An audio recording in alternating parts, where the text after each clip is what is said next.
Damai sejahtera Allah kiranya senantiasa menyertai kita. Saudara-saudara, sebelum kita menerima firman Tuhan yang menjadi renungan di hari ini, mari kita memohon hikmat dari Tuhan. Agar hikmat dari Tuhan yang menuntun kita untuk memahami kebenaran firman-Nya. Kita berdoa. Terpujilah Tuhan sumber segala berkat dan hikmat. Di saat ini kami akan kembali mendengarkan firman-Mu. Kami bermohon, kiranya hati dan pikiran kami dipenuhi dengan kuasa Roh Kudus, sehingga Engkau melalui firman-Mu memampukan kami menjadi orang-orang yang berhikmat dalam hidup ini. Dalam nama Yesus Kristus. Amin. Saudara-saudara yang dikasihi Tuhan Yesus, renungan di hari ini tertulis di dalam 1 Korintus 10 ayat 13. Pencobaan-pencobaan yang kamu alami ialah pencobaan-pencobaan yang tidak melebihi kekuatan manusia. Sebab Allah setia, dan karena itu Ia tidak akan membiarkan kamu dicobai melampaui kekuatanmu. Pada waktu kamu dicobai, Ia akan memberikan kepadamu jalan keluar, sehingga kamu dapat menanggungnya. Amin. Demikianlah sabda firman Tuhan. Berbahagialah orang yang mendengar dan melakukan firman Tuhan. Saudara-saudara yang dikasihi Tuhan Yesus, firman Tuhan yang menjadi renungan bagi kita di hari ini berbicara tentang pencobaan. Dari manakah datangnya pencobaan itu?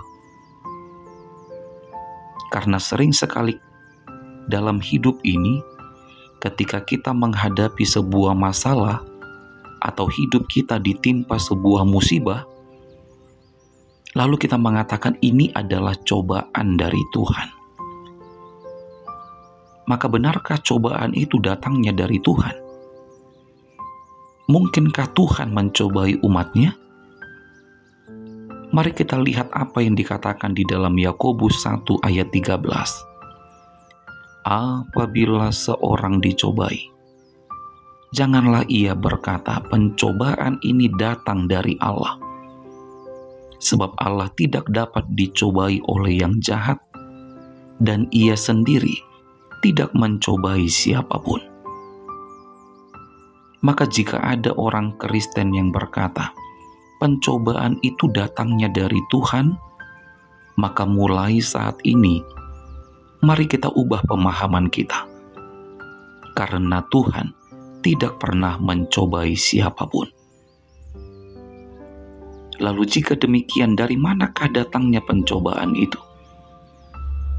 Saudara-saudara, pencobaan itu datangnya dari keinginan kita sendiri. Dan ketika keinginan itu telah dibuahi, maka ia akan melahirkan dosa. Yakobus 1 ayat 14 sampai 15.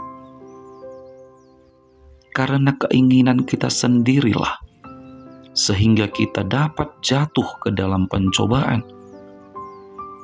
Ingin cepat kaya, lalu kita melakukan tindakan korupsi.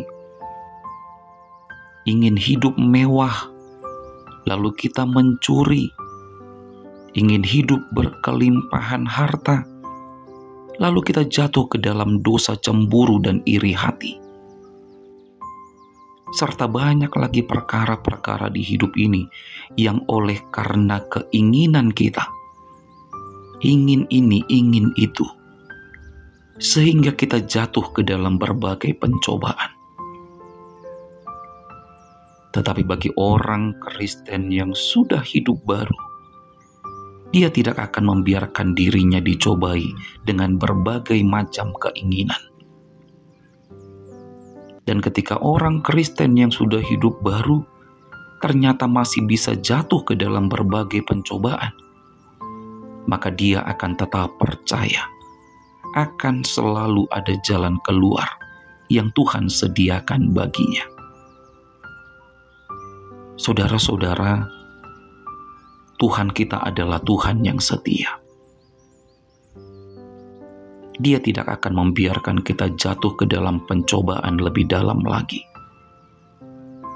Tapi ketika kita jatuh ke dalam berbagai pencobaan oleh karena keinginan daging kita,